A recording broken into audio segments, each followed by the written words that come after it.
Good morning. Hey guys, good morning, Strawberry Taffy. Oh, excuse me. Good morning, Strawberry Taffy. Good morning. Good morning. Happy Monday. Happy Monday. Of course, y'all can see I pushed Car Chronicles back because this is certainly a day that I am off, honey. And I wanted to, one, sleep in, and two, get some things that I needed to get done this morning. And I said, I'm going to spend the block on my people, and we're going to still get our Car Chronicles, and we're going to still do our pop-in for today. All right, so we're here. Thank you guys for being here. Thanks for being here. I see Truth TV Podcast. She's a content creator. Thanks for being here, Brian Gilliard. Thanks for being here. We have some great topics to run through this morning for Car Chronicles. Yes, we do. Thank you guys for being here. I hope each and every one of you have hit the like button as you're entering. Let's get into our show. Honey. Okay, so as you guys know, let me pull my first topic up. All right, so let's get into this Blackneak, child.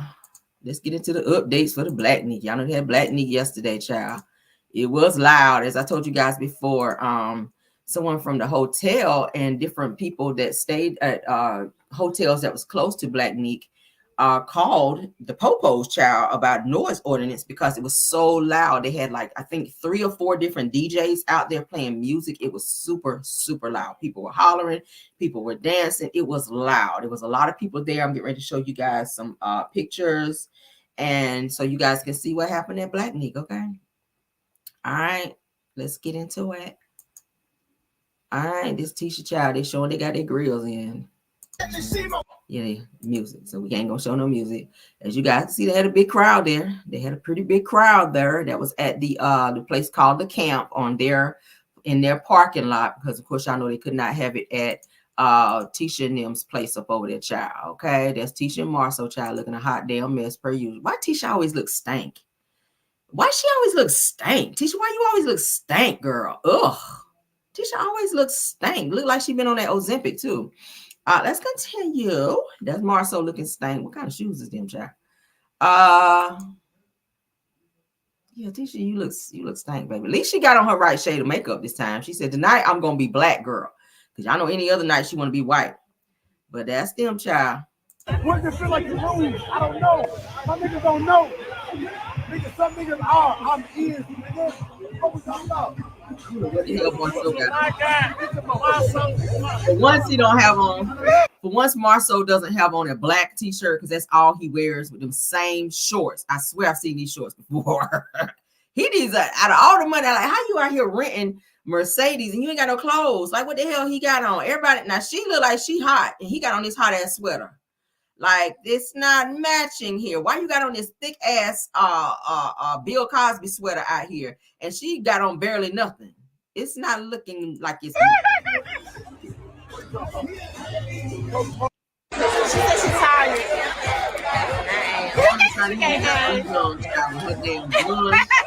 She got on that Easter bun and them damn finger waves that don't nobody wear but her ass. But she out there, child, because she want to be seen. Now let's cut the music, though. We don't want the music. As you guys can see, they had a huge turnout. Y'all know they was charging money for tickets, child. So they made look like they made a little bag off this. I hope they paid Luke with all these people that's there, because he was there. Y'all gonna see here in a second. All right, that is Luke. Let's pause it. That's Luke. Oh, let me play a little bit. There's Tisha Marceau. They got security, of course. Luke is sitting like right beside them. You see Luke? There's Luke right here where my mouse is moving. He has his own security as well. There's Tisha child trying to. They hanging out with Luke like they know him, but we just showed the live where they don't know Luke, because Luke was like, who the fuck are these people? Anywho, that's Luke, honey. Yeah, I took pictures with them already. Yeah, there's Maurice child sitting there trying to be important, looking like he look out of place. Maurice, you look out of place, sir. I'm sorry. He don't even look like he should be. Hey, Joy. I did. Shit.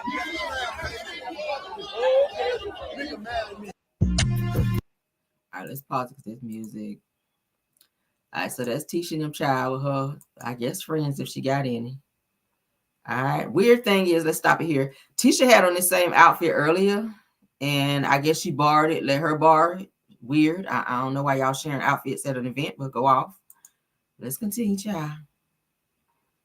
So that's Tisha taking pictures, child. This person says that they this was one of the best parties that they've ever been to in years, and Tisha and them said we love to hear that. So that's Tisha, child. There's the crowd.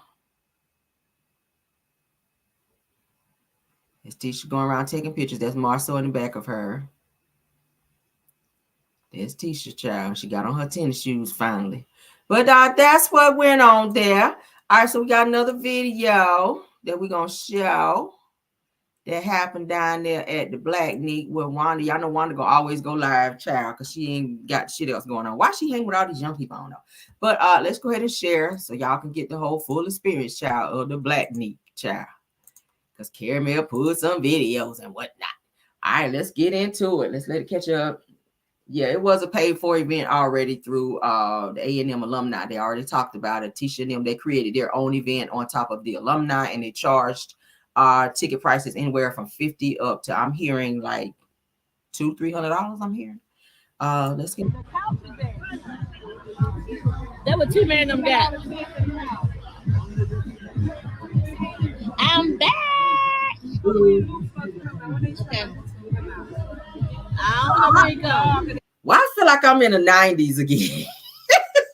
Why do I feel like I'm in like the 90s again with these damn finger waves and this damn Easter bun? I cannot. Don't nobody wear that, girl. Like, get a roller set or something. You got the lights and the wings saying about you just seen your scene. What's on her You mouth? gonna be down on stage. Girl, wipe your mouth out here.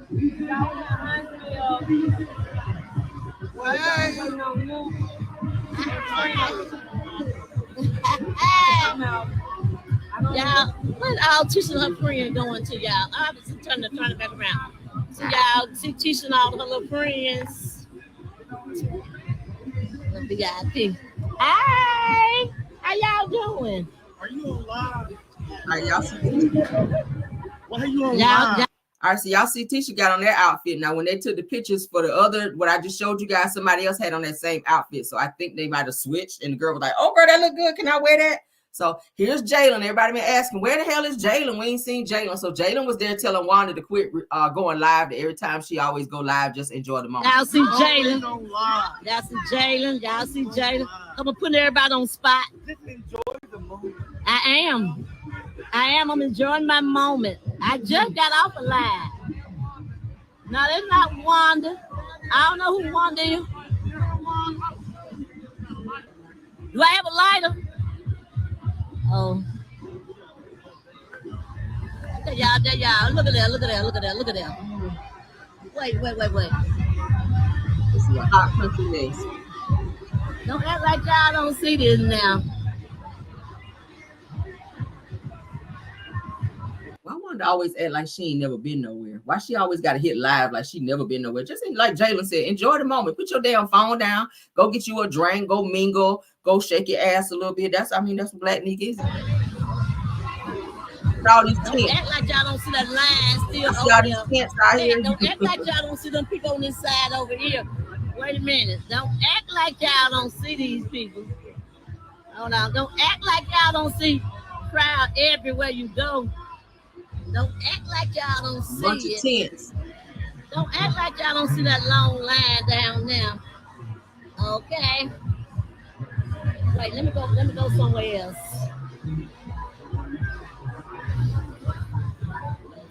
Don't act like y'all ain't in the VIP lounge.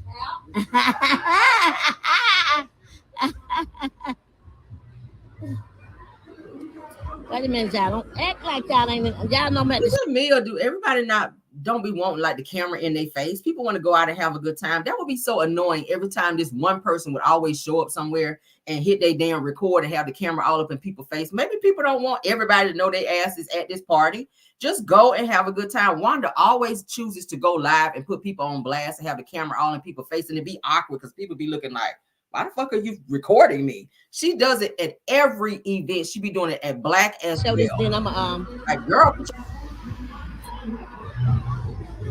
she like she's a videographer for like every event they have.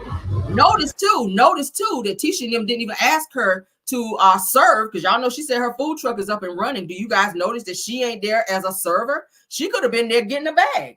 Did y'all notice that? Wanda could have been there earning some money with her food truck up and running, like she said. She said her food truck is ready to go. So why Tisha and them, that's Tisha's mama, Marcel is her son-in-law, why they didn't ask her to come to this event and bring her food truck so she can earn a bag? That speaks volumes. Y'all good? All right, see y'all. All right. Okay. Hey, how you doing? All right. Okay, thank you. Hey, do I remember you? I remember your face. What? No, you what? Who? Some of these people got on. Oh, really? You ain't got to say it like that. You are so pretty, Miss Wanda. Thank you. Thank you. All right, good seeing you again, baby. Wait a minute. I ain't come this way. I think I came the other way. Let me go back out. Your wife looking for you. She looking for me? Yeah. Oh. Okay, I got my eye on you. Got my good eye on you. Okay, y'all, look at this.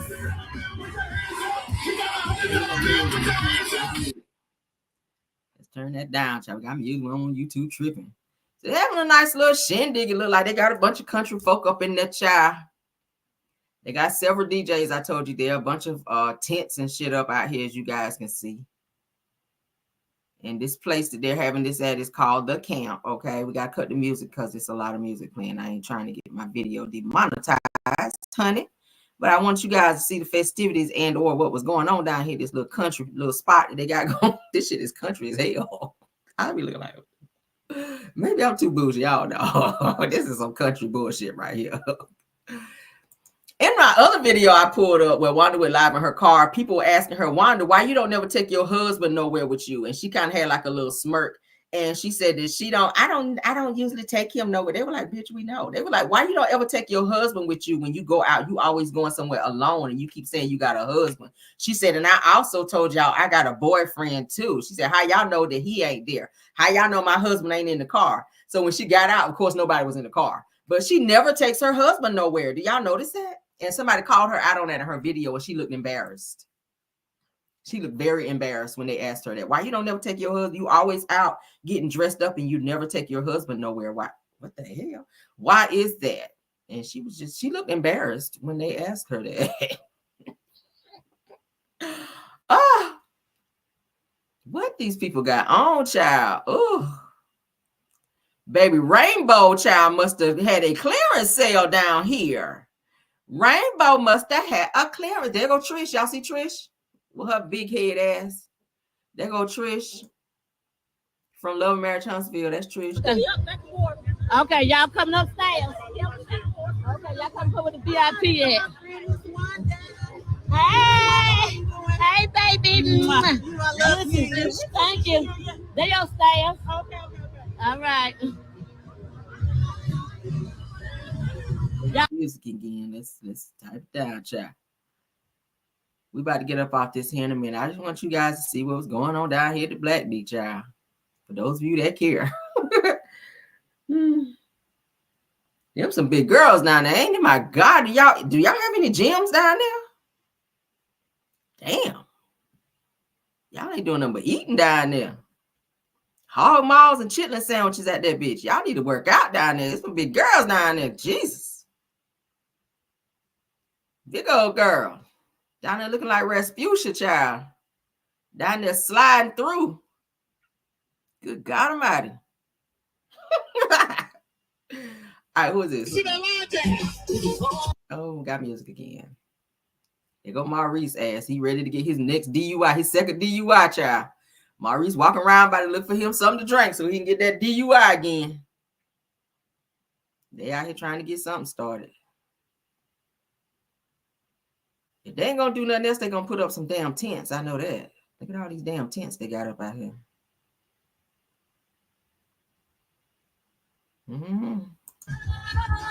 Okay, yeah, still music. But as you guys can see, everybody is there. Okay. Wanda gonna make sure, child, she gonna video the entire thing because she don't never be nowhere, child. Wanda act like she don't never go nowhere and she don't do nothing else. She gonna whip out that damn phone. But I mean, it's kind of a good thing in a way because that kind of gives us content as well. All right. And I'm gonna always show it right here, child, because I'm nosy. I am nosy. Okay. All right, but as you guys can see, that's what went on at the camp. Trish and Ken's ass was there. Y'all just saw Trish. Ken's there too. Let's pause that. Let me get the picture because I do have them. I've been home. I've been putting my stuff together so y'all can see what's going on out here. All right, let's look at Trish and Ken right now on their little outfit, child. Because they were there. Say they we outside, hashtag the camp. I'm at camp. Hashtag the camp, hashtag Blackneak. So they going to the Blackneak, child. That's Trish and Ken. Let's blow them up. As y'all can see, that's them. They took all their pictures on the front porch, but that's them, child. Going to the damn Blackneak. Okay. Denim must have been their that must have been their attire for the event because I saw a lot of people walking around with denim on, but go off, child. Go off. So that's Trish and Ken. They were there, as you guys just saw Trish. Okay. All right, so let's move on. Let's get away from this damn Blackneak bullshit. But so they did have the event. They were loud per usual. Okay. All right, child. Let's get into Tia Kemp out here acting the fool at the damn hospital, child, where they had to escort her out by police force, child, because her son got pow-powed.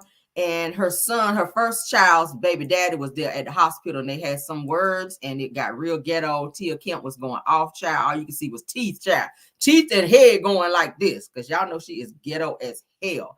But her son, like I said, was pow-powed. He is in the hospital. Tia Kemp went off in the hospital and they had to get her up out of there. And they're saying that her baby daddy, child, her son's daddy, asked that she not be there. And they're saying that her son also asked her to leave. So I don't know what's going on between her and her son and this damn baby daddy. It seems like she don't get along with none of her baby daddy. She have it out for Rick Ross as well. Every time you hear her going off on Rick Ross, it's always a mess.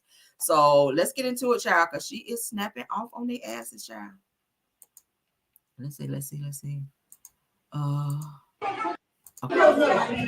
You disrespect shit. You mad from 30 years ago. Get over it, please. Okay. Fat fuckers. You can't do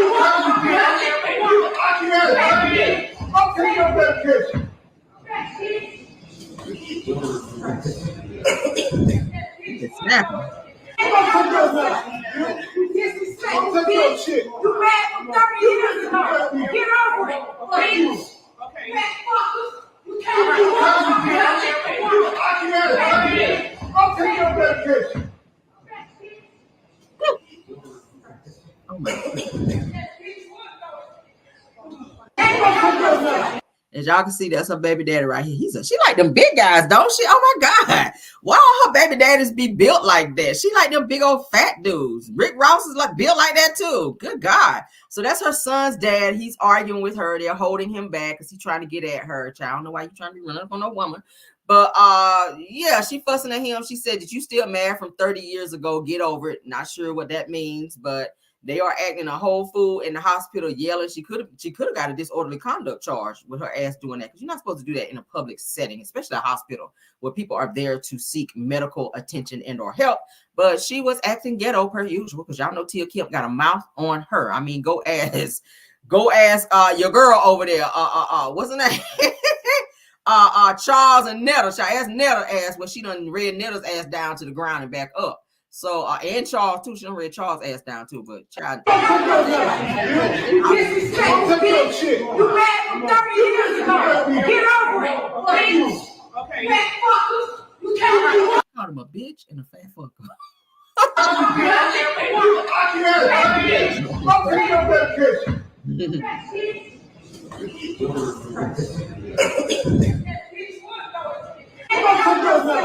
A mess. All right, Tia Kemp, get yourself together, honey. Do not be out here acting like that. All right, she's mad, I think, because they would not allow her to go back there and be with her son. They did say that her son, from what I've been reading on different posts, been saying that her son did ask her to leave. He did not want her there. So I don't know what the relationship is with her son. He was pow. He asked her to leave. The father stepped in, and it became this huge thing that you guys see here in this video where she's fussing at him. She's mad. As a mother, I can see why she would want to be there with her son, because that is her son. But if he's asking you to leave, obviously you guys had some type of spat or disagreement, and you have to respect that, okay? And of course, the father jumped in and escalated the situation to where security and police had to be involved. So Tia Kemp, baby, I feel your pain, but I think you would turn just a little bit too much, girl. You might have got locked up had you not got your ass up out of there. All right, so let's move on, child. Tia Kemp is out here showing her ass per usual, girl. All right. So, okay, hold up. I got one more thing I got to pull up. Hold on. Let me pull up this one right here because I had one more thing I need to pull up to go with this video. Give me 1 second. Yeah, it's under there.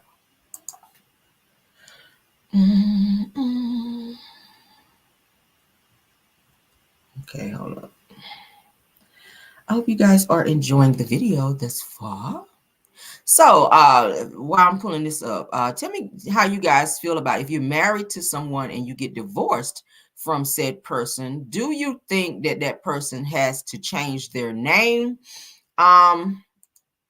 after getting divorced? All right, so I found this topic where this guy is saying, let's go ahead and share, that Lala Anthony has divorced Carmelo Anthony. He says that that she should change her name. Says that Lala Anthony reveals why she hasn't changed her last name despite divorcing Carmelo Anthony. All right, because she did divorce him. He did step out on her and have a baby on her during their marriage, a baby girl. And she said that she ain't about to be no stepmama. So she chose to get the hell out of there, and I don't blame her. I'm just like Mel, honey. If you go out here and have a baby on me, I ain't staying with your ass. I ain't helping you raise and or support no side, baby. I ain't doing that. So let's get into this man's take here. His name is RC.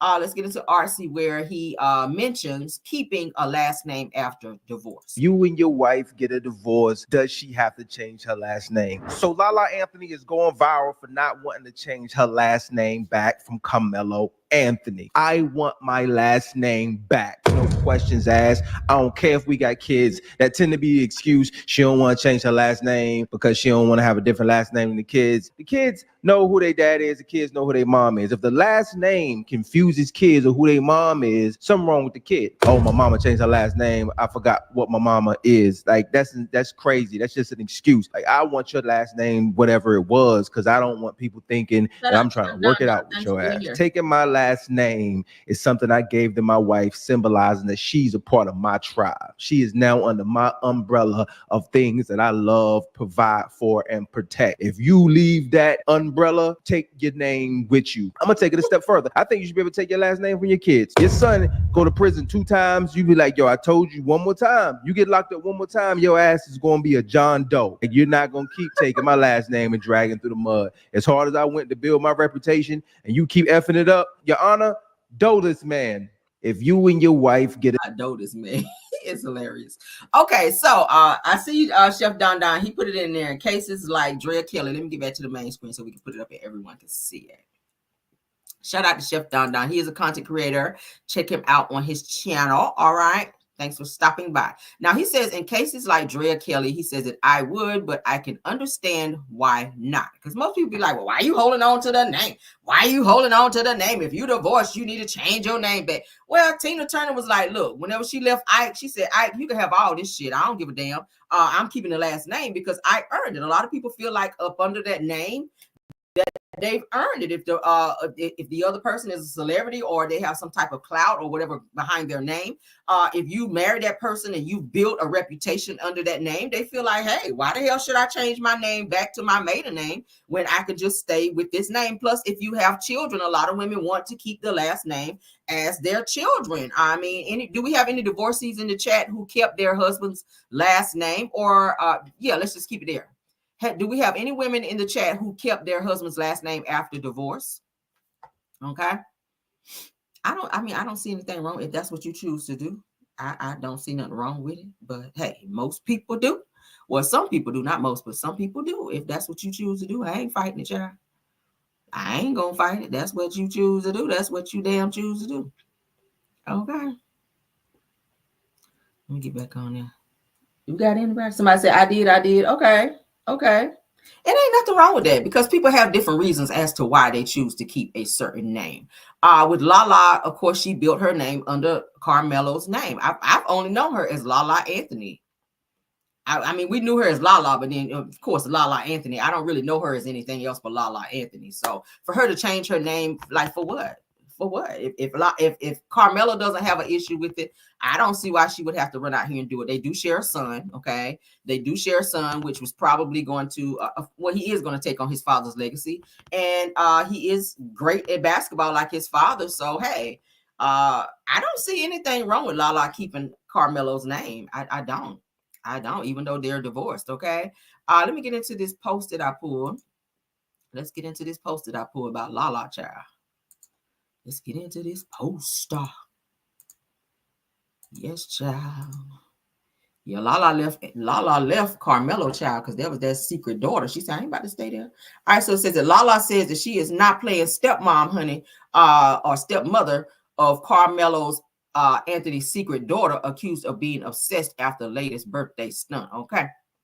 Now that was this past August 8th. She says that Carmelo Anthony's only daughter, which is named Genesis Harlow, celebrated her 7th birthday by paying homage to her former NBA All-Star father. It says that the young child was born during the 3-time Olympic gold medalist marriage to ex Lala Anthony, which ended in divorce. Okay, so Lala filed for divorce. I don't blame her. Now, it said the footage from the party reveals that Genesis' mom threw her a Knicks team theme party, and she rocked a top and skirt set made out of her dad's blue and orange jersey. Okay, it says that the party appeared to be at a home and featured a step and repeat wall with blue, orange, and white balloons and a three-tier basketball cake topped with a basketball, Sancheon and Fox glass backboard, black zoned across the backdrop with Genesis Square Garden, a play on the famous Madison Square Garden where her father often played throughout his 19 seasons in the NBA.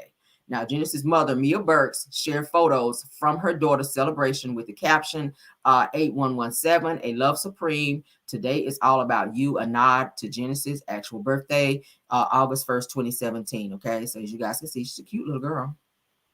Cute little girl. Okay, cute little girl. That is Carmelo's daughter that he had during the time that he and Lala Anthony were married. She's a beautiful girl, but I mean, I don't agree that he should have done that. All right. That is her mother. All right.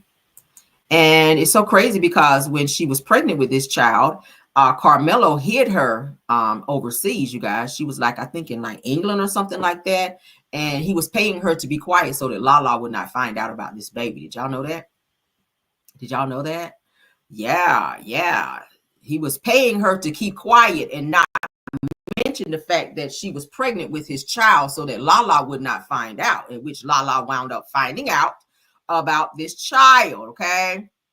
As you guys can see, after 11 years of marriage, Lala Anthony filed for divorce from Carmelo Anthony. Okay. Just cause that damn baby. He kept cheating. And he didn't just cheat with this girl. He was cheating with other women as well. But he wound up knocking this girl up and he paid her substantially to be quiet. And I think she had to sign an NDA as well. But it did get out that she was carrying Carmelo's baby. And once Lala found out, she went on down there to the courthouse and filed what she needed to file and got the hell away from him. And she got her a nice little bag up off that. But that is Carmelo, and that's the baby Genesis and the baby mama right here, okay, at the 7-year-old birthday. Her name is Mia, okay? So now that the cat's out of the bag, child, they just out here living their best life, and Carmelo is in the child's life, and he does help take care of her, okay? Mia's a pretty girl. Go off. No homo. You got good taste, okay? Lala is a beautiful girl as well. No homo. But so yeah, honey, that is what's up with that. But yeah, Lala says she want no parts, honey. She don't want no parts of this side baby. She ain't going to no events. She ain't going to no birthdays, and she damn sure ain't buying no birthday presents. So shout out to Lala, honey, for standing up for what she believes. She like Mel. Mel like, fuck Lil Knox. I ain't about to be over there buying no damn birthday gifts and whatnot. I ain't doing that shit. Now you gotta find somebody else to do it. The hell out of here. Better get the hell out of here with that. I'm that way too. I ain't about to spend my hard earned on no damn side, baby. Better get the hell out of here. No, sir. You spending that? I'm doing that. Nah, fuck on out of here with that. People can call that messy all they damn want. I don't give a damn. I'm not spending my hard-earned on no damn side babies out here now. You gonna go out there and get a side baby? You're gonna be on your own. All right, let's get into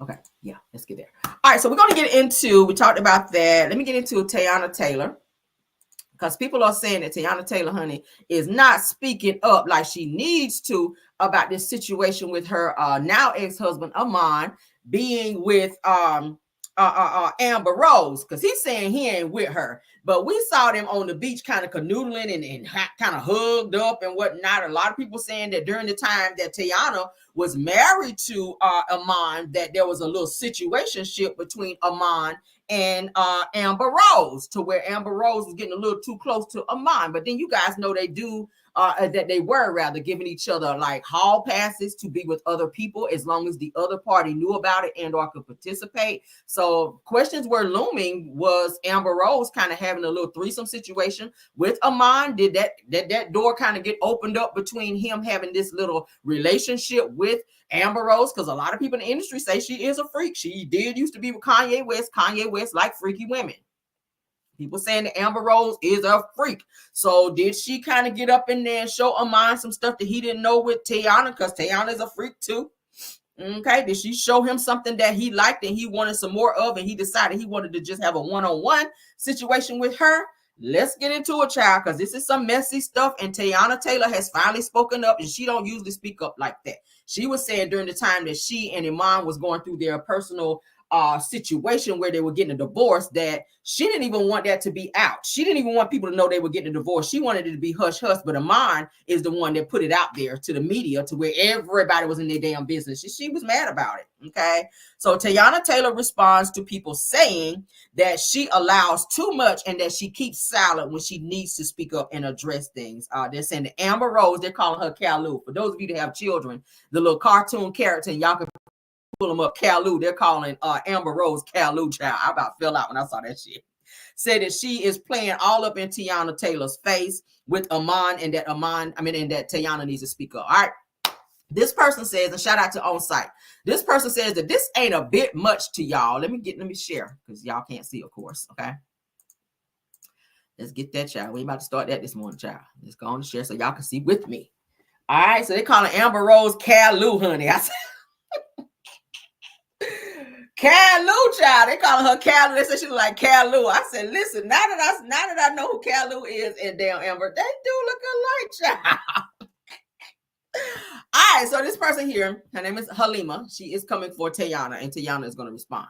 She says that this ain't a bit much to y'all. She said that Kalu was playing in your face with your husband, child, and it was silence. She said that Chris Brown tried to put hands on you, and it was silence. Says that your husband cut the utilities in your house, and you and your kids was in that house, child, and it was silence. But this garnered paragraph that you done wrote, child, trying to announce something, girl. It is just giving no ma'am. All right, I added that last part because she won't read good, so I had to help her with her read. But all right, so let's get into what Teyana had to say, because she did respond. All right, as you guys can see at the top, Teyana Taylor. All right, let's get into this novel that she wrote. Thank God we got good reading skills, okay? Let's see what you got to say about Kalu, girl. So Teyana says that it's really crazy that everyone is allowed to bother me and be distasteful. Everybody gets to play, okay? She says that while I move with grace, always. She says, but now I want to have all this little Sagittarius fun too, and it's a problem. She says, fuck the Amon part. She says, I'm divorced and happily so. However, her choice of words were very distasteful and uncalled for. She knew exactly what she was doing. That lady says that she was famous at the time, also said, I don't care who see it. It was very distasteful and uncalled for. Most importantly, she knew people would dig. She says, so automatically my name is attached to the nonsense. At that point, she didn't need to at me. She says that was clearly a quick search. She says that my name was trending without an at before even saying a word. She says, that's how I seen it. Not sent, girl. You related to Moses out here. It says the LOL on top of the fact that the math wasn't mathing and the facts weren't facting. Okay, I like that. Says, however, the level of cringe factor was LOL. I'm finding out, just like the world, that her intentions were ill and petty, rather. Okay. She says that she pulled the black card when it came to Taylor Swift, but in the same circle turned around and tried to bully the black woman that was married to her situationship that she claimed dumped her for me. Wow. Dressing up like me for what? Okay. Says the crazy part about it all is I actually showed love under her pic when she posted it, like I did the other 300, whatever that number is, people that dress up as me for Halloween, child. She said the whole time I ain't even know that she was being shady. Now I do. So in that case, petty panties on what? So in that case, petty panties on, and she got the emoji up like this. I had my little fun. I said what I said, and now I'm done. And I'm headed back to the set. Okay. Now there was another female that also mentioned her. It mentioned Teyana in terms of saying that that she dressed up like her for Halloween to give her some clout. What? Teyana don't need no damn clout. Teyana is a star. Teyana is a star. All these girls are kind of clout chasing and kind of trying to bully her because she's no longer with the Mon, and they just kind of trying to, come at her. And she finally spoke up to address it. Okay. She said, hey, I'm living my best life. I'm happily divorced, according to what she said. She didn't think about a Mon and who the hell he's with. And that's good, girl. Don't be bothered by that, because who the fuck is Amber Rose? Your star is way brighter than Amber Rose. Ain't nobody checking for no damn Amber Rose. So let him scrape the bottom of the barrel and be with her bald headed ass. Don't nobody care about no damn Amber Rose. Who is she? Who is she? Ain't nobody checking for her. But he is saying he ain't with her. So maybe he ain't ready to be publicly with her, which you've already been seeing publicly on the damn beach. Okay, where y'all was canoodling and whatnot. Okay, I mean, damn, if she over there giving you, then shit, go and put that shit out there, okay? I mean, you was already messing with her while you were married. Go, child, you out here acting like Martell and Ariana. I'm not with her, but your ass is seen in pictures with her. Go off, okay? Them be the ones. Don't want to claim your ass publicly, but behind the scenes, you getting all that gagging on the mic and whatnot. Girl, bye. You ain't about to be using my throat skills and then don't claim my ass in public, and that's what you're not gonna do. Okay, moving on, don't y'all? Moving on, child. They don't want to claim you in public, but they want you to throw your throat out of they want you to throw your throat out over there for them. That's what them men be doing. Anyway, child, no more about Kalu. I'm done with Kalu and Amon. All right. Forget y'all. Y'all use the same brush. Both y'all bald-headed asses, okay? Moving on. How your man got more hair than you? Anyway, girl. Was that messy? All right, let's get into some abuse claims. All right, let's talk about that today. Let's talk about that. Y'all know we like to pick random topics, and I always like to tie in. There's always gonna be somebody on Love and Marriage Huntsville that's gonna tie in what I'm talking about. Yesterday we had to pop Destiny's ass because she was acting a fool out here in these streets and lying and whatnot. Thank you guys for liking the video on that. Okay, so we had to pop Destiny yesterday. Today, Martell, is your turn. We about to get on your ass today. All right, this is gonna be an easy read right here.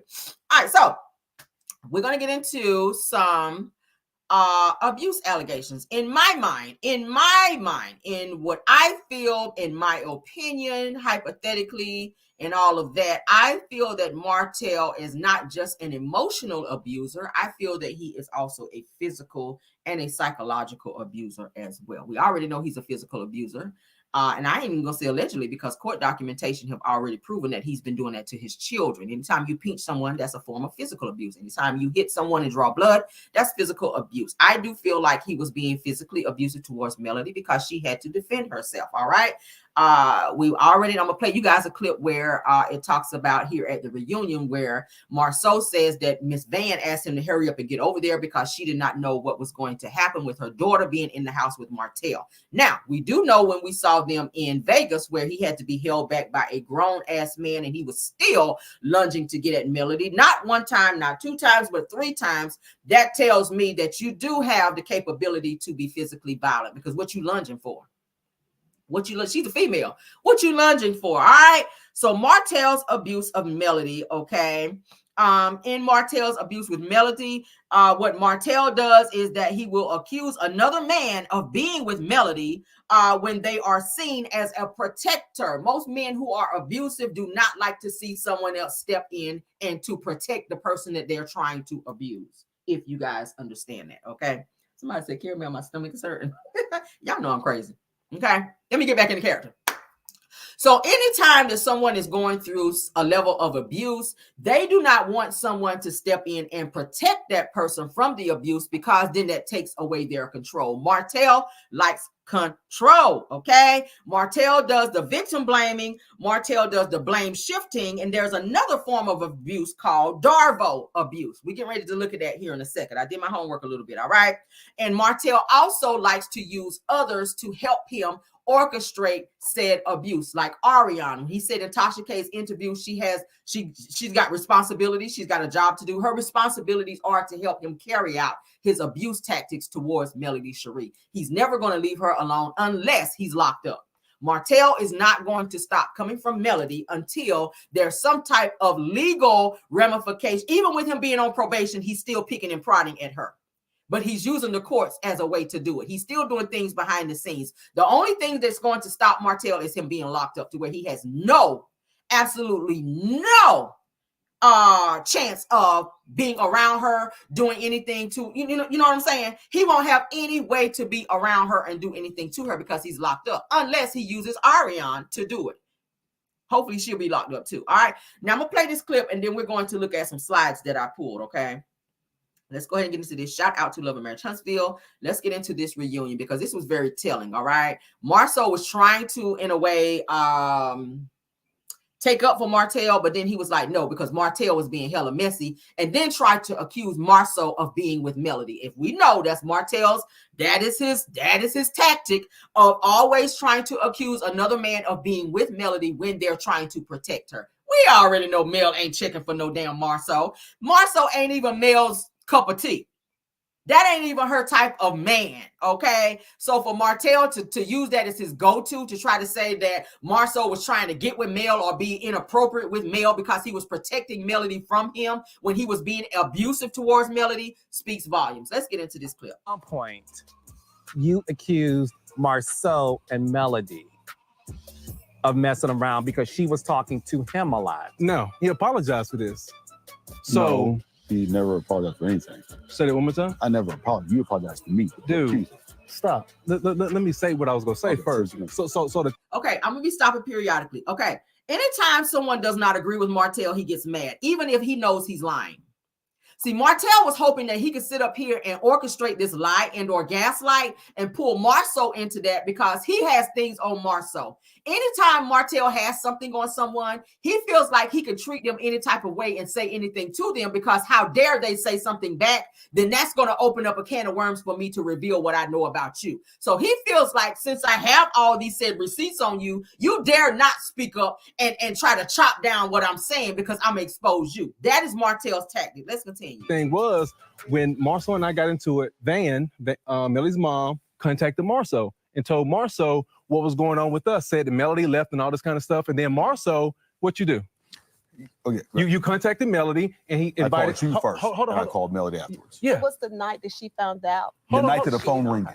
Yeah, okay. That phone ringing incident that she talked about where the woman said. All right, now this incident occurred because this was the same night that Melody found out about Ariane, about Martel cheating and messing around with Ariane. It became a huge blow up. You guys remember this reunion. It became a huge blow up to where Martel blew up on Mel real bad and would not allow her to leave the house. And I think she reached out to her mother. And Miss Van found out that there was something going on in the house, at which Miss Van reached out to Marceau because at the time they had a good rapport and asked him to hurry up and get over there because she was afraid of what would happen with Melody being in that house because Martel would not allow her to leave. Let's continue. Put Martel on the phone. Right. Van called me and said, Marceau, they're scheming because Van at the time worked at Scope. And we were very close. He said, Marceau, they're yelling and screaming or whatever. And I wanted to make sure that nothing actually happened. So I called Martel's phone a couple of times trying to remove him out of the situation. After he didn't respond, I called Mel. I wanted to remove them out of the situation. Mel came up. We met at Chick-fil-A. and we just sat in the parking lot. Martell called, we talked, whatever.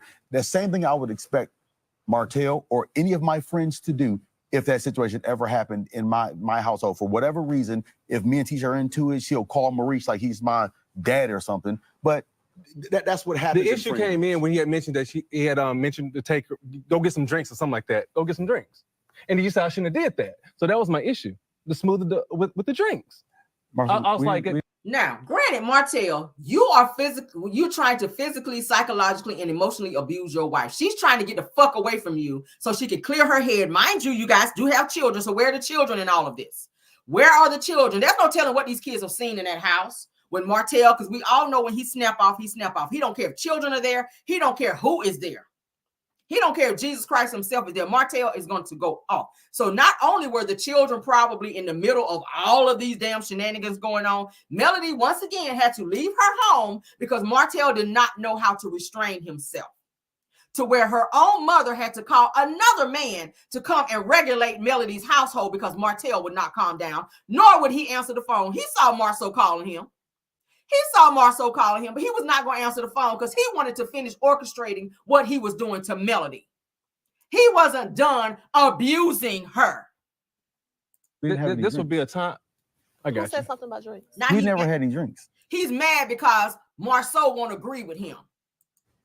I know, but you had mentioned that. Okay, but I think that the difference with you thinking that as a non-drinker, your thoughts of having drinks with your friend's wife is at a time of hurt, at a time of hurt, at a time of going through something like that. I don't think that I would say, "Give me, let's get some drinks tonight." I know you hurt. No, I know Maurice. So you're saying Marceau called Melody to ask for drinks?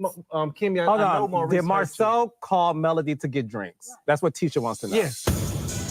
I mean, Paul's trying to smooth everything out, but he called her. Is that true, Marceau? No. But you see how Martell flipped this?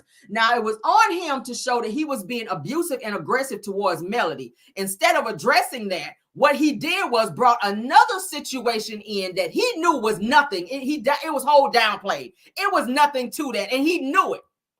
So he's now trying to say that Marceau tried to come on to Melody by saying, hey, let's go here and catch a drink and let's talk about whatever the situation is. He presented it as Marceau was inviting Mel out for drinks, like he tried to get her number and smash her. Y'all see how Martell is?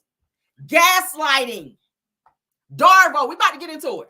I called her and said, hey, we move out of the situation. Hey, come sit down, chill, whatever. Now, I'm a drinker, so it's very likely that I say, hey, come on, whatever, man. Let's pour up something, let's talk it over. Right. You know, but it's not like he said, let's have some drinks. I can't believe Not that. like that. Did that happen? I will tell you exactly what happened. But first, let me say this. I think that it's sad that because of that, he went to Marceau and Melody anything. That's very sad. I just told him that wasn't appropriate. I said, don't do that. No, but then you also accused. So it's not okay for Melody to go and sit down and have a drink to clear her mind, to talk to what you guys say are friends, y'all are a circle of friends, to clear her mind and talk about her grievances that she's going through in her marriage.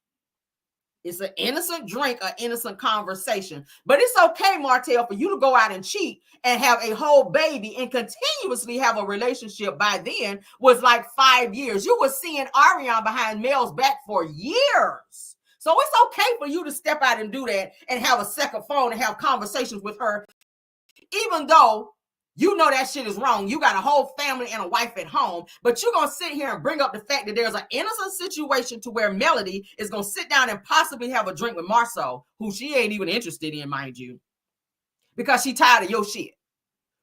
Y'all see the deflection here? Let's continue. There's a lot more. Let's be clear. Go ahead. So when I left the house, irate, because mind you, I'm thinking I've never experienced this I knew of. Infidelity in my marriage. So I'm like, who in the hell got the calling this phone? Big fight. We leave. Of course, my mom is used to all of us being together. She knew we were super tight, so she's scared. You know what I'm saying? She called Marceau. They into it. Can you please talk to him? You know, I left the house. I got a call from Marceau. He was like, where you at, Mel? Calm down. Where you at? Because, you know, I'm upset. I'm yelling. I'm screaming. He's like, look, just calm down. Where you at? I'm like, I'm on University Drive by Chick-fil-A. So From there, we end up meeting at Chick-fil-A. You know, he talked positive, like he tried to just calm down. You know, y'all gonna be all right, man. I hate this, but it's gonna be all right. And he was like, look. Now that might not have been the right person to do it, being that Marceau knew all along that Martell was cheating with Ariane. He was helping Martell cheat with Ariane, giving Ariane money on Martell's behalf, helping Ariane get her car in the shop by way of him. Marceau was helping the situation along, so he already knew about it. So maybe he felt guilty and decided to go and try to help Mel get over this situation, knowing how upset she was. I feel like guilt. I feel like he stepped in the middle because of guilt. Okay, that's what I feel. But let's continue. Let's get some drinks. Let's get a drink. Let's sit down, just chill, calm your nerves, whatever. We still ended up not even getting a drink. But it was in no way, and I will tell anybody this, to this day, Marceau ain't never said nothing out the way to me. He ain't never did nothing out the way to me. He ain't never touched me out the way. Never. And that narrative needs to stop. One point. Y'all see that? You accused. So Mel is making it very clear. There's never been any type of inappropriate anything. He only came there to help smooth things over. But in true Martell fashion, he's going to always, any man that he feels is trying to protect Melody, he's always going to try to attach Melody to that person. He did it with Devin Keith. He did it with Jason, the bodyguard. Now we see in this clip, he's done it with Marceau, and there's no telling who else that he's done it with that we don't know about. That is Martell's go-to, but he can be with anybody he want to be with. He can step out publicly and be with Ariane. Granted, they are divorced. He can be with whoever he want to be with, and so can Mel. But anytime he thinks that she's with someone or moving on, he has that attitude of he is still in control of her and she can't be with nobody. That's why he ran to the courts. Oh, somebody's rubbing on her legs. She's kissing somebody when the kids think that she's sleeping. He is still thinking he's in control. Look how stupid he's sitting here looking.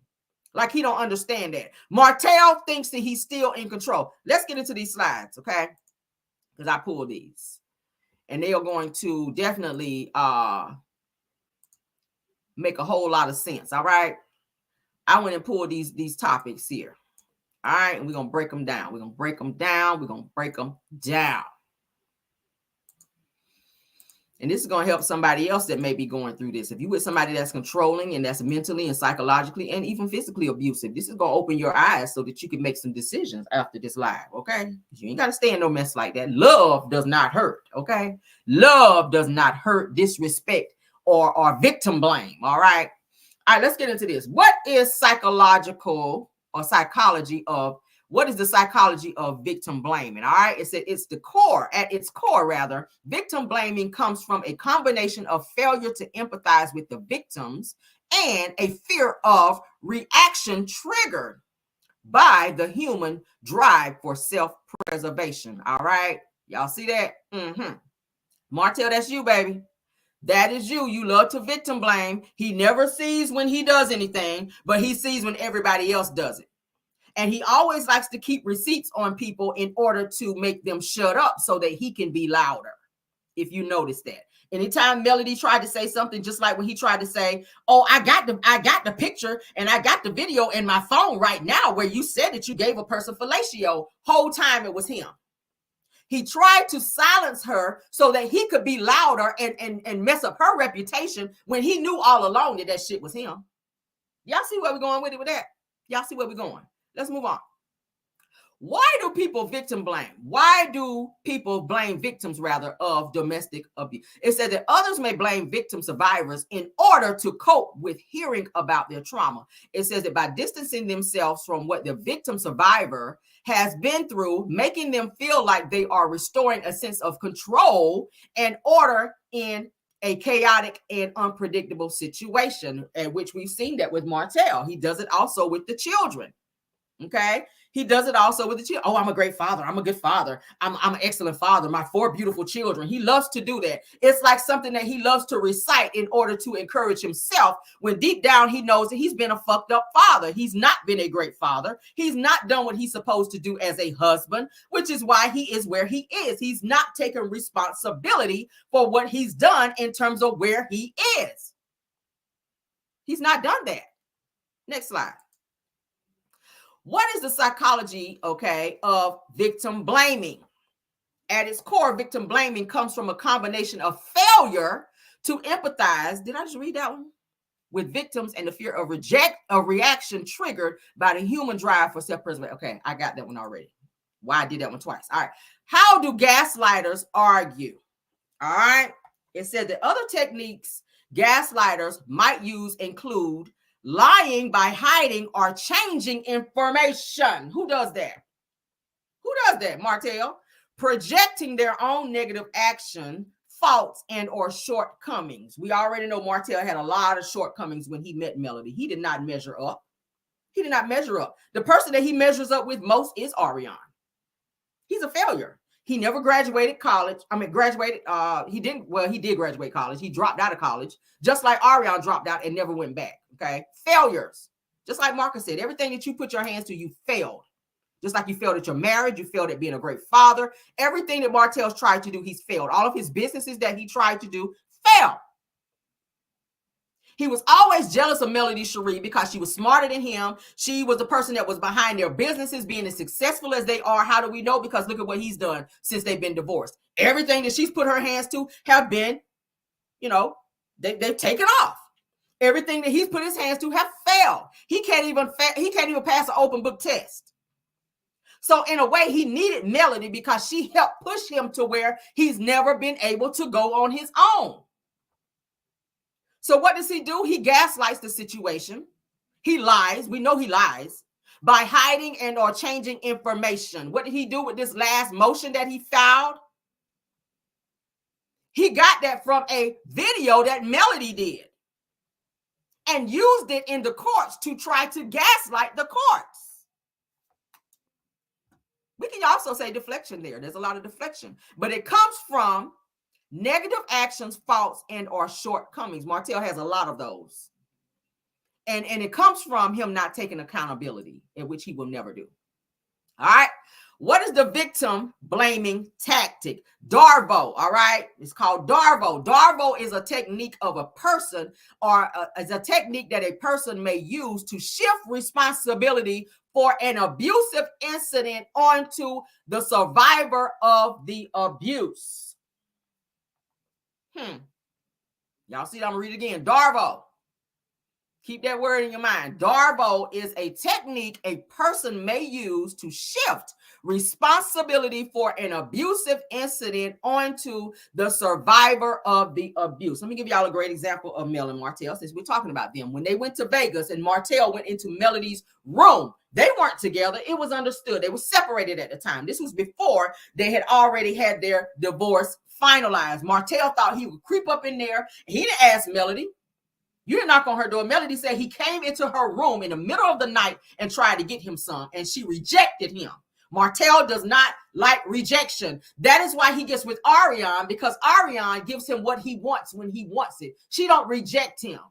And she gonna talk some shit. She gonna go on social media. She gonna blast him. But anything he asks her to do, she does it.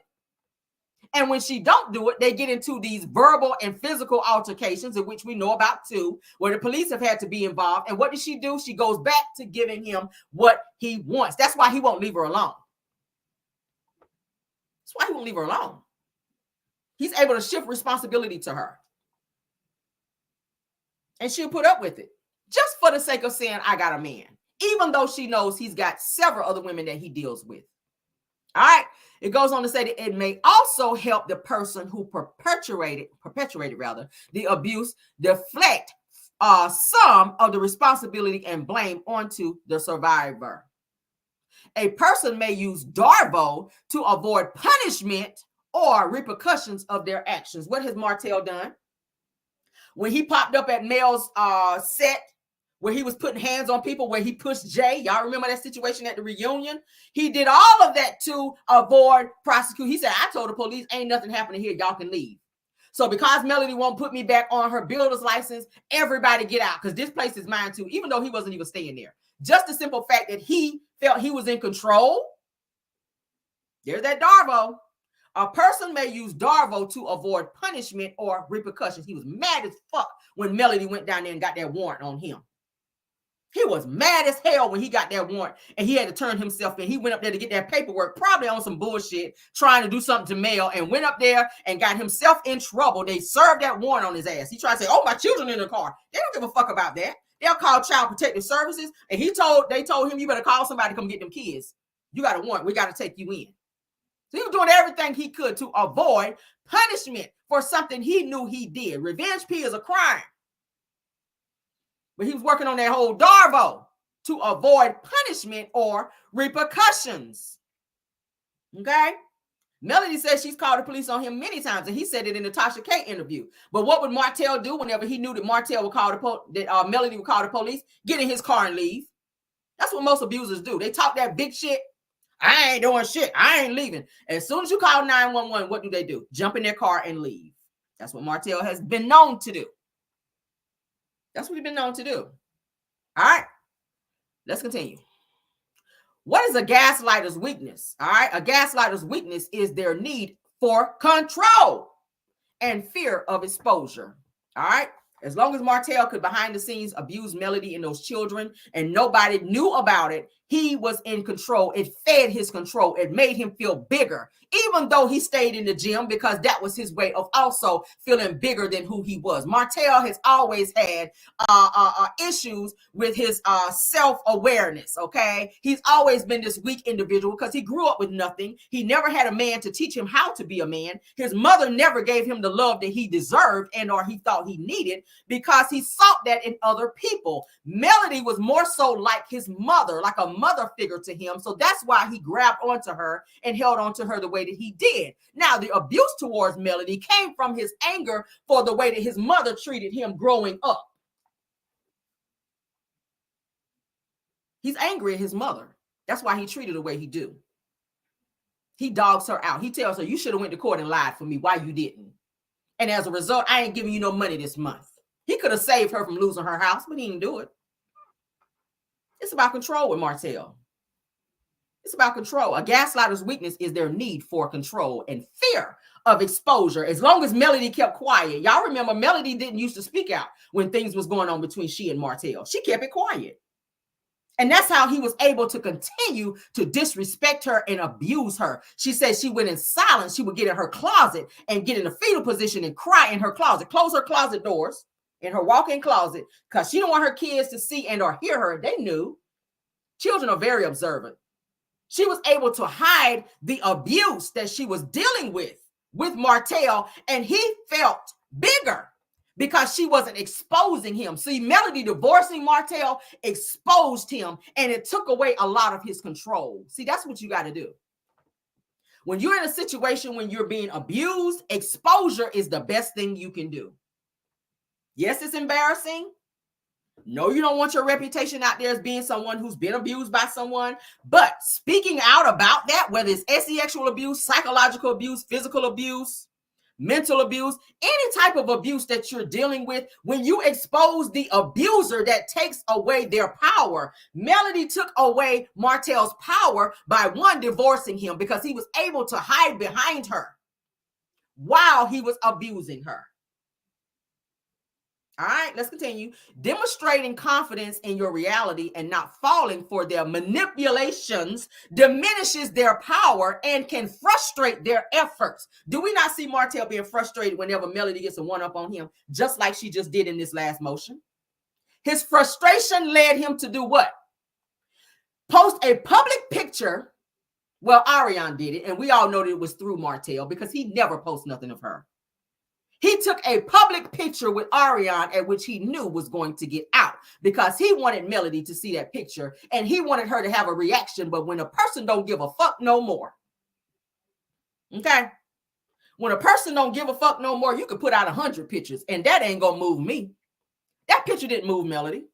Melody took a break from social media to get her mind right, and that's what you say. When the person get their mojo, when a person get their mind right after being through all the bullshit that you put them through, when a person get from up under that mess and that spell that you've had them under for a long time, and they get their mind where it needs to be to where they can think more positively, you can't do a thing with that person. And that's what Martell is upset about. He can't control Melody. He can't get into her mind. See, he used to get into her mind and control her and have her crying. That empowered him to see her crying.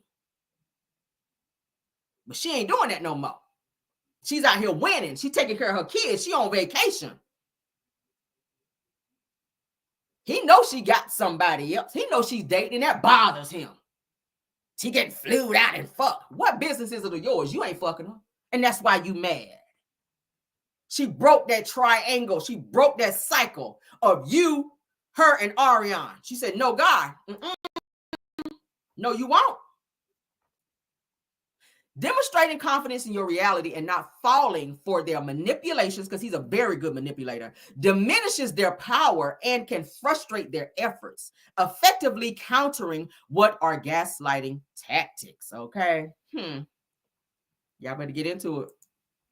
What happens when you ignore a gaslighter? Let's get into that. Ignoring a gaslighter can lead to a range of outcomes, from escalation of manipulation to a possible cessation of the gaslighting behavior. That means they're going to escalate that thing. They're going to come in a little bit harder. They say, okay, down here on level 3, she ain't getting it. I ain't getting to her down here on level 3. So what I got to do, I got to crank this thing up. I got to go and file another motion. I got to come by her house unannounced. I got to come out with Ariane and do this. I got to have Ariane post this on social media and say that, Melody's kids are her kids, because we know how Melody feels about her children. Martell does things in order to get a rise and a reaction out of Melody. Okay, he knew what he was doing when he sat back. I can't control what Ariane does. You do, because you ask her to do those things, just like you asked her to be in agreement with you and or hop on these damn interviews and have something to do with this revenge plea, because she said you put her up to it. She said that you asked her to go out here and say that there was another man in this video. So she already put that out there. Shout out to Original Straight No Chaser, because she's done several videos with her. So Martell's been using Ariane to do his dirty work to get back at Melody. And I already said from the beginning, he didn't really want Ariane. Ariane was a deflection. Ariane was the person that he used to get back at Melody. Thank you so much, Carol Sweetbird, for the super sticker, dear. I appreciate you. There was no attraction to Ariane. There was no real attraction to her.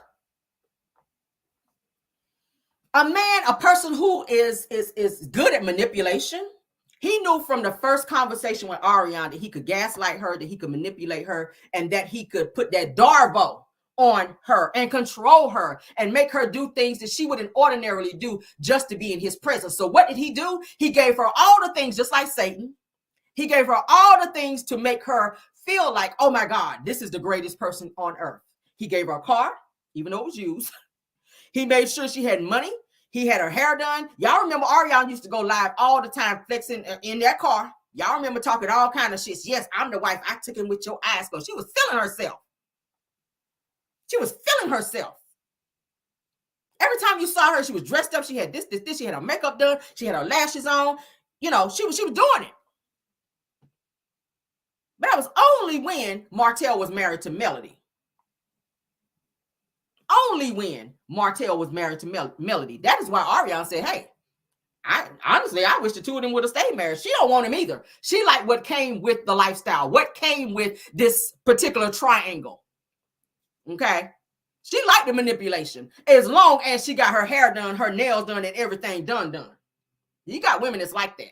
Brainless, low vibrational individuals who love the toxicity of it all as long as they get a lifestyle out of the deal.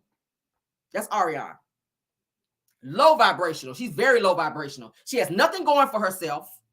She ain't trying to go back to school. But she does want to ride off the back of something that's already built by someone else. Low vibrational, just like Martell. Okay? It says that the key to navigating this challenging situation is to establish boundaries. What has Melody done? She's gotten security. She's gone through the courts. Okay? Seek professional help, something that he will not do. He still has not gotten his psychological evaluation, all right? And develop a strong support network. Her having Miss Van around, her having her friends around, having Marcus around. Notice he's attacked Miss Van in this last motion in order to get her out of the way, because if he can break down all of her support network, then he got her. Okay, I got to get Miss Van out of the way. I don't want the children over there. Miss Van is out here letting the children drive, just lies. Anything that he can do to gaslight and or lie and control the courts, okay, or try to control, because he will never do that. But he's coming from Miss Van. He came from Marcus. He never had a problem with Marcus. He used to go to Marcus' house for cookouts, swimming in the pool. He had no problem with Marcus until Melody divorced him. Now all of a sudden, Marcus is gay. I don't want my children around Marcus because Marcus is gay. I don't want my son to grow up and be the way Marcus is. You have a problem with that because he used to be around Marcus all the time prior to, because you drove him to over there plenty of times to Marcus' house. But now you have a problem with Marcus, which is another support system of Melody. Y'all get where I'm coming from? You don't want her to have security. Because with her having around-the-clock security, you can't pull up there when you want to. Like you said, my kids are here. As long as my kids are here, I can come here when I want to. Melody said, not today. So she has round-the-clock security. She's put up cameras. See, these are boundaries. These are called boundaries that she's put in place for herself and for her protection because she was tired of this person feeling like they still had control, even though she filed for divorce. And the way that the court systems are in Alabama, which they're so fucked up, and I've said this before, I feel like a lot of times they sit on their hands when they need to take precautions and when they need to step up and protect the person that's being in an abusive situation. Because we see it a lot of times where women who are in DV situations, this man has already been found guilty of DV in the 3rd degree.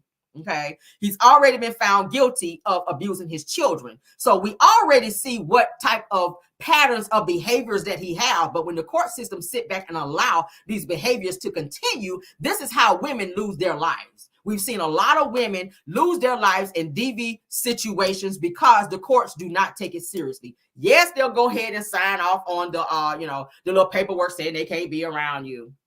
What the fuck is that going to do? You're going to throw the paper at them saying the court said you can't be here. And what? Martell does not like authority. Martell does not like nobody telling him what to do. Thank you so much, Deborah Valentine. He don't like that. Martell don't like nobody telling him what to do. He sees it as a game. Oh, Melody won that one. I'm going to win the next one. It's not about that, sir. It's about boundaries. It's called boundaries. It's called boundaries. It's not a game. This is not a game. You would think 4 years from now, 4 years, they've been divorced now, 4 years going into 5. You would think that this shit would have died down by now. I'm tired of the shit and I ain't even in it. On the outside looking in, I'm tired of this situation and I'm not even in it. Okay, let's move on. All right, what happens? Let's blow it up. All right, so what happens when you stand up to a gaslighter?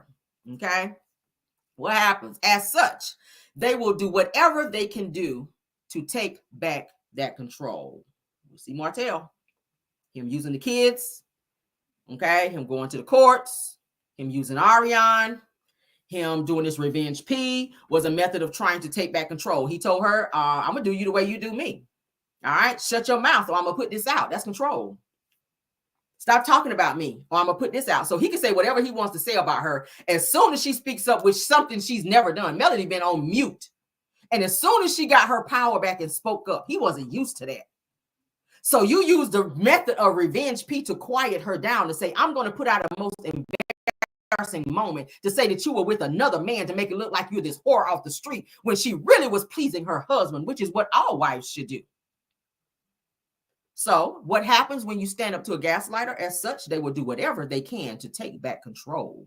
He wants control. He wants to be back married to her, not because he loves her, but he misses the lifestyle. He misses people laughing. Well, he don't miss that, but he's embarrassed at the fact that he's been exposed for being this abuser and that he lost the best thing that ever happened to him because he never thought she would leave because she stayed for 5 years while he cheated and or had this baby. But Melody woke up. Something woke up within Melody. Something woke up within her and he don't quite know what it is. He don't understand it. Okay. He don't understand what it is that woke up in her, but something woke up in her that gave her some power. And he don't like that because he's been able to take away her power for the 11 years that they've been married. All right. It says that they might deny their actions, which he does. They attempt to gaslight you further, which he does, or even retaliate with verbally or physically aggressive behavior. Who is that? We've seen this on the show. Okay, we've seen this on the show. Physically aggressive behavior and verbally. What was he doing in Vegas? He was screaming to the top of his lungs. He looked like he was about to blow a vessel, a blood vessel, screaming at Melody, and she just standing there like frozen. I know she's seen that before. Okay. It is rare that a gaslighter will apologize. Have we ever heard Martell apologize for any of the things that he's done? No, but he will blame somebody else. Anytime you call Martell out on something that he does, what does he do? You did it too, or you did this to me. He will never say, you know what, I did do that to you. I apologize for what I did to you.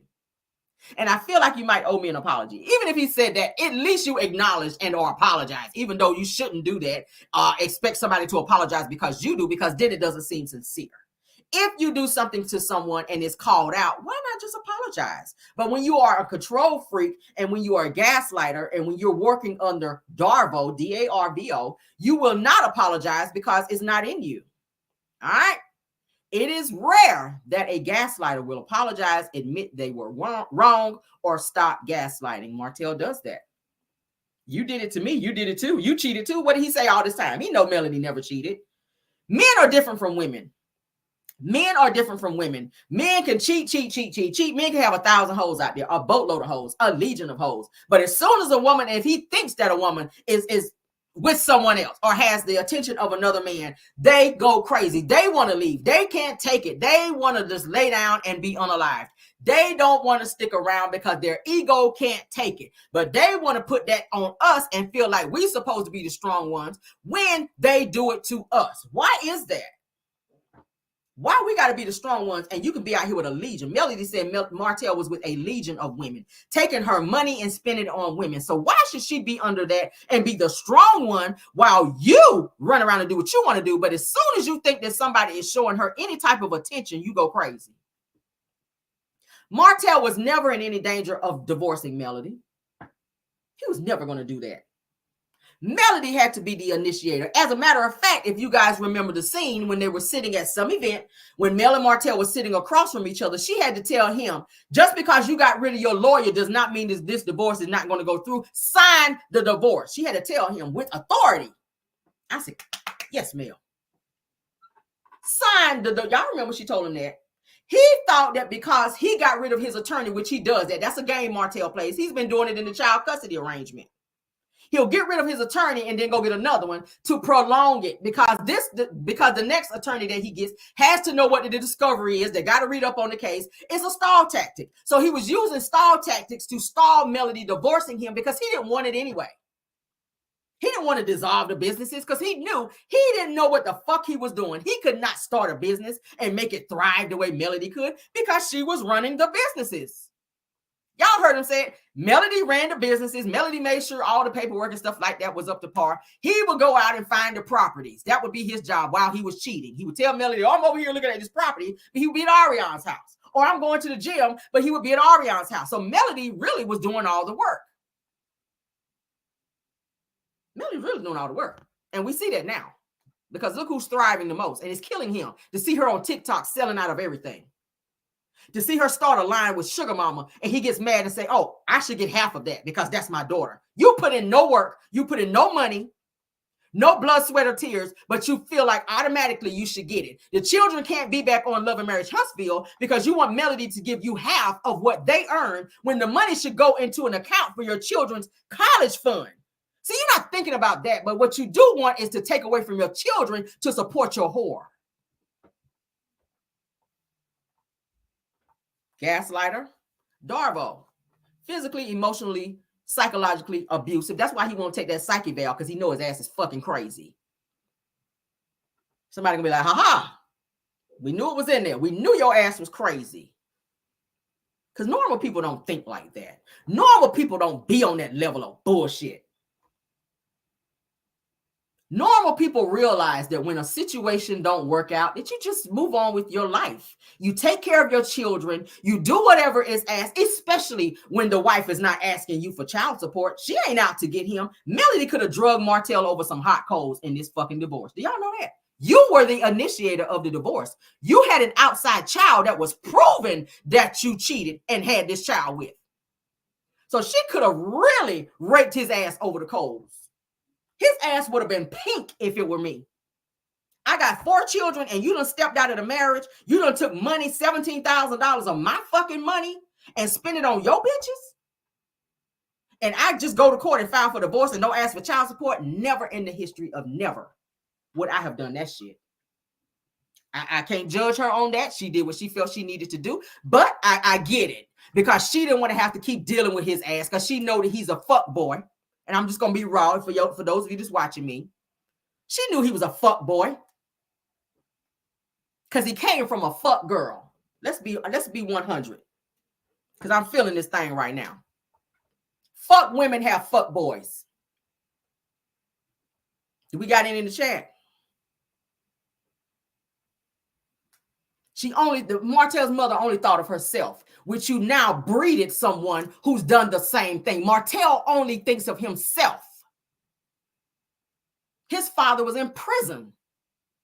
You chose a street nigga to be the father of your child who was never there. And any man that you met after that only came over there to get in your guts and leave. They never built a relationship with your children. And that's not how it's supposed to be. You are meeting someone and you know you have children. When you're dating, you're not just dating for you. You're dating when you have sons. You want to have a positive male figure around your sons to teach them how to be men when their biological is not present.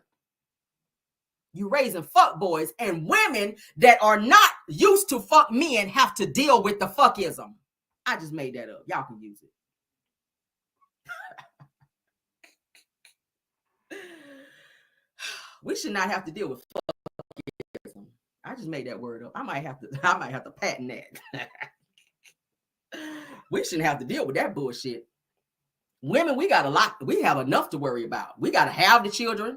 We got to do the laundry. We got to fold the clothes. We got a lot of shit to do. We got to worry about the kids when they're sick. We got to clean the house. We got a lot of shit to worry about. We got to make sure the man's stuff is taken care of. You know, the dinner is made. We got a lot to do. We have a lot on our plate in addition to being working moms.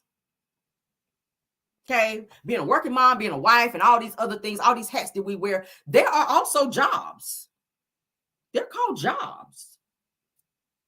But when you meet someone that's not taking on their part of their role as a husband, a woman's job is to be your helpmeet. But if you ain't doing nothing for me to help with, you're a fuck boy. And I'm going to call you that to your face. Martell, if you watching my channel, you're a fuck boy. And your mama's a fuck boy. Because she do have a mustache. Can I be messy just a little bit? Y'all know I'm messy. Marlene, you a fuck boy. You got a mustache, baby. I can't even respect that. When you cut your mustache, we'll give you fuck girl title. But right now, you're a fuck boy. Was that messy? Y'all know I'm messy. Yes, honey. Yes. That's how we do it over here. This is how many fucks we give. All right. If she mad, baby, be mad. Go mop some floors down there at the hospital and get some more hours, child. Don't bother me with that. I said what I said. It ain't gonna change. Go clean some more toilets down there at the hospital and get you some more money, honey. Hopefully that get you out your feelings because I said what I said. Okay. Yeah, I said what I said. I don't take that shit back. I don't take it back. If you mad, you mad. I don't babysit feelings. Let's move on though. Let's move on. We don't babysit feelings. No. All right. So what makes a gaslighter stop, girl? Let's talk about it. Communicate your needs and set clear boundaries. We keep talking about boundaries. Something that Martell hates, boundaries. We can even throw Destiny in there. Destiny hates boundaries as well. This ain't even about you, Destiny. I'm sorry you called her straight because I told you up yesterday, but you don't like boundaries either. Let's get back on Martell because that's who we really want to talk about today. All right. Communicate your needs and set clear boundaries. All right. Take notes so that you have a written record if the gaslighter tries to twist the narrative. All right. Stay close to a support network of family, good friends, and people who care about you. What is Melody doing? If all else fails, end the relationship. That's what she did. She stayed around her mother and people who she cares about, who she knows. She's got Lauren around her. She's got Shanita around her. She's got her mother around her. She's got Mark. She got a strong support system. Even Melody saw it. I don't have a village. No, you're a village idiot. Sit down. Go hang with the village idiot. That's your village over there. The toxicity. Go on over there. A village idiot talking about she ain't got a village. Goodbye. But anyway, take notes. I ain't taking no fucking notes because I got photographic memory.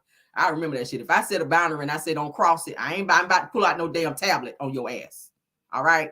I'm going to pull out something. It ain't going to be no tablet.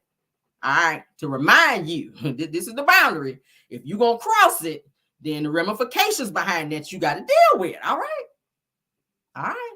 You want to be a gaslighter, going to get lit up. All right. So stay close to a support network of family. Notice people who are abusers do not like you to be around family. They like to ostracize you. They like to get you away from those who love and or care about you so that they can get you by themselves and continue to orchestrate what they started. Anybody ever been in an abusive situation? You know what I'm talking about. They will get you away from those that you love. Notice they don't want you to be around family. They don't want you to be around your brother and sister. Every time you say, I'm going to mama's house, they get mad. They come up with a reason as to why you can't be around family.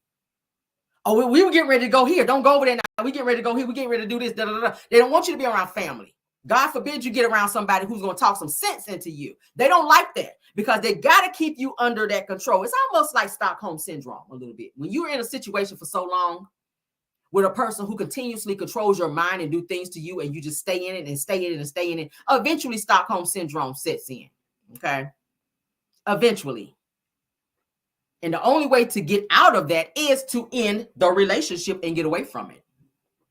Because hearing that same voice in your head day after day, it's like you become a robot. You become a robot. And then the toxicity becomes normal.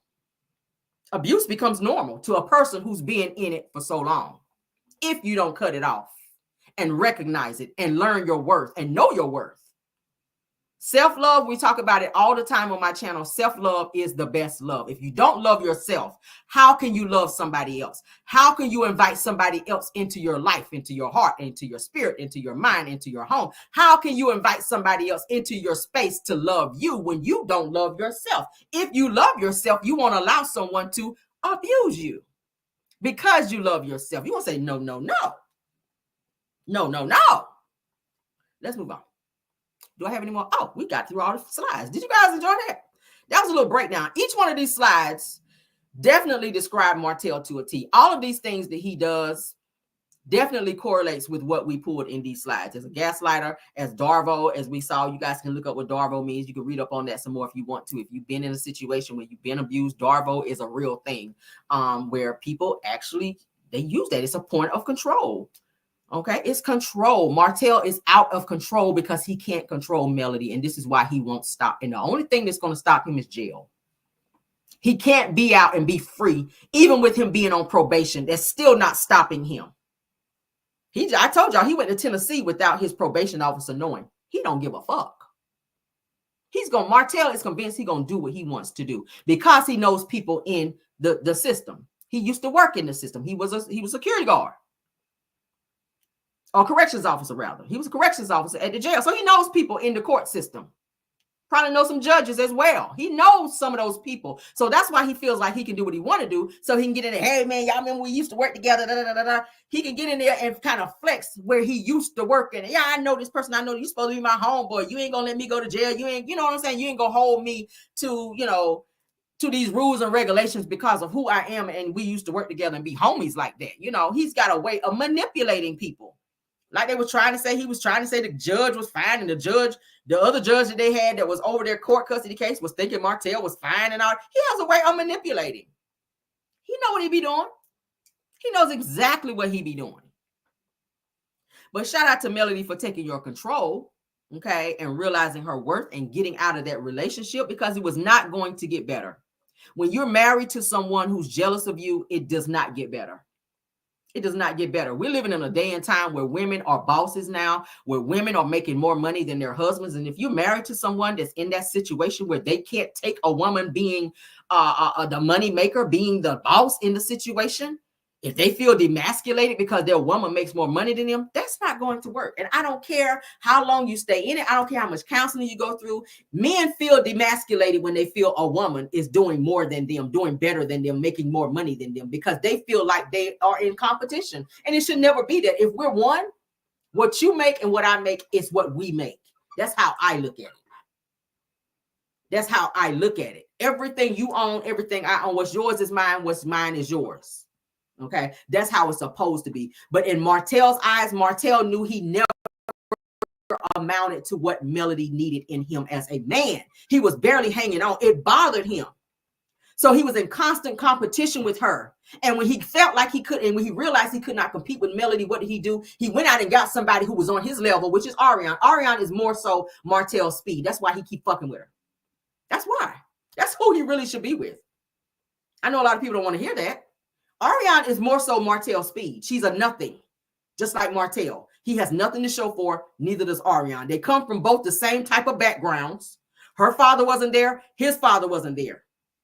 Her mama is a fuck girl. Marlene is a fuck girl. They come from the same background. Marlene was running around with all these men. So was Ariane's mother. Ariane's sisters, they got different mamas, just like Martel got a different daddy with his brother. So they have most of the same background, which is why they relate to each other. Yeah, they have a lot of the same background. So that is why they get along so well. Toxic behavior, toxicity is what they reside in over there. Oh yeah.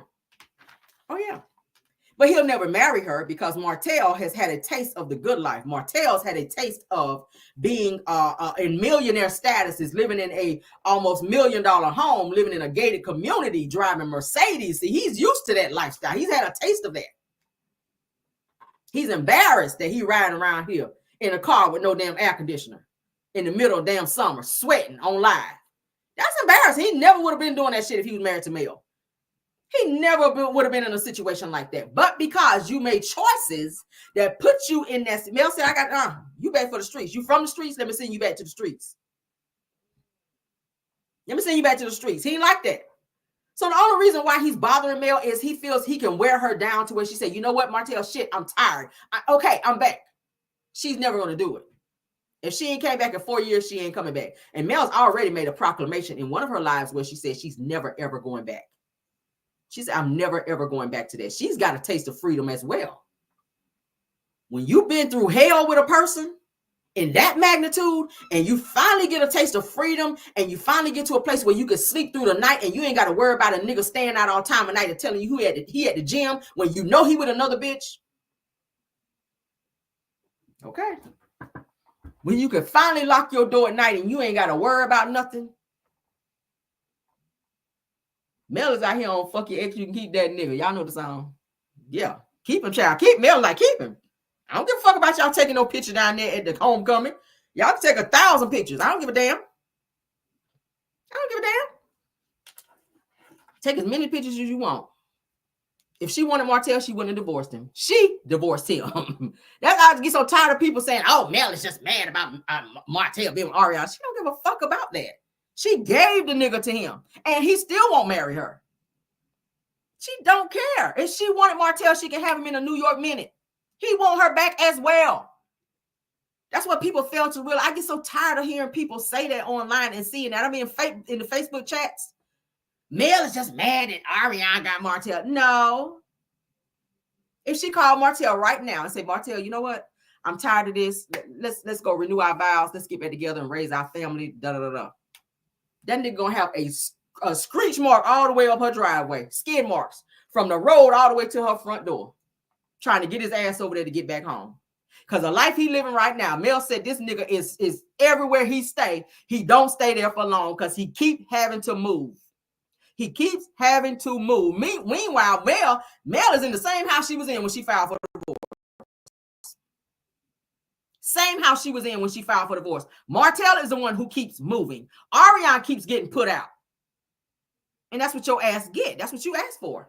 You could have stayed your ass at home and did right. You can't feed your children. You don't have no food. You got to eat with them every day at school. That's why you glad school was back in. Whereas you was home and you had food and you could go out to dinner. They said they have a favorite restaurant they used to go out to every week. I'm pretty sure Martel's not been back to that restaurant since he divorced Mel because he ain't got the money to do it. He owed everybody and their mama all over Huntsville. I told y'all about how Mel had to pay debts because people was getting ready to get at Martel for money he owed them. Don Michelle talked about it in a live. So we know it ain't lies. Boy, bye. This is our show for today. I hope you guys enjoyed. I tried to give you guys a very, very nice show with a lot of great topics, okay? Yeah, I hope you guys enjoyed. I hope you guys also take in some of the things that we talked about with these slides. If those of you that are going through any type of abuse, whether it's physical, emotional, psychological, whatever it is, I hope that you guys think about those things and apply those to your life and definitely get out of there, okay? So that she probably gets food stamps. She might. She might, but then again, if she has businesses that she's not reporting, then that's going to be called welfare fraud. She definitely needs to think about that, because she does have a online boutique, which she says is doing very well. So if she's not, reporting that income, that could definitely be looked at as welfare fraud. Okay, because it was said that she's on like section 6 or whatever, section 6, whatever they call it, section 8, section 6. I don't know, I ain't never been on it, but yeah. So she if she's not reporting her stuff, then that is welfare fraud. But then again, are we surprised? Because the nigga she with is a fraud. But it is what it is. Said that you can always call 988 for help. Yeah, we'll put that up there. Okay, for anybody that's dealing with that. Okay, always keep a plethora of people around you if you're dealing with any type of abuse. Don't shy away from your family. Okay, even if even if you're not getting along so good with your family, find some friends. Get into some type of support group. Okay, find you a great church that has singles ministries and stuff like that, and talk to some people, okay, in order to make sure that you're okay if you're dealing with someone who's an abuser, because abusers don't like when you have a support system. Everybody needs a support system, whether you're in an abusive situation or not, but especially if you are in an abusive situation, okay? So hopefully you guys enjoyed the show today. Hopefully you guys will apply those topics to your life. Definitely please hit the like button and subscribe to this channel if you've not done so, okay? They said, I enjoyed the commentary. Well done, Caramel. Said, in your words, love you down. Love you down too, okay? I appreciate it. Let's get into my thank yous to my mods, Belle Wilson, KBR, Tyra, Linda Gamble, and Scorpion Miss. All right. Thank you guys all for being my mods and keeping the trolling down for me. For my content creators that join my live True TV podcast, I see you. Thank you for being here. Purple Unicorn, thank you for being here. Chef Don stopped by. Thank you, sir, for being here as well. Aries Girl Podcast, Dear Reed Talk Show, Messy Hoes ATL, Boss Ladies Brand 77, Girlfriend Chronicles of Kim K. I saw you in here earlier as well. Love seeing her. Thank you for stopping by and supporting the channel. And all my Caramelians that are here as well. Y'all know I love y'all down. Thank y'all for being here and supporting, okay? Love y'all. You guys enjoy the rest of your day. I'll see you guys later for our pop-in video, okay? I still got to get that show together, and I've got some running around to do today. Most of you guys are probably off today because this is a holiday for me. That's why I slept in a little bit. But I'll see you guys later, okay, for our pop-in video. Be safe, be blessed, and goodbye.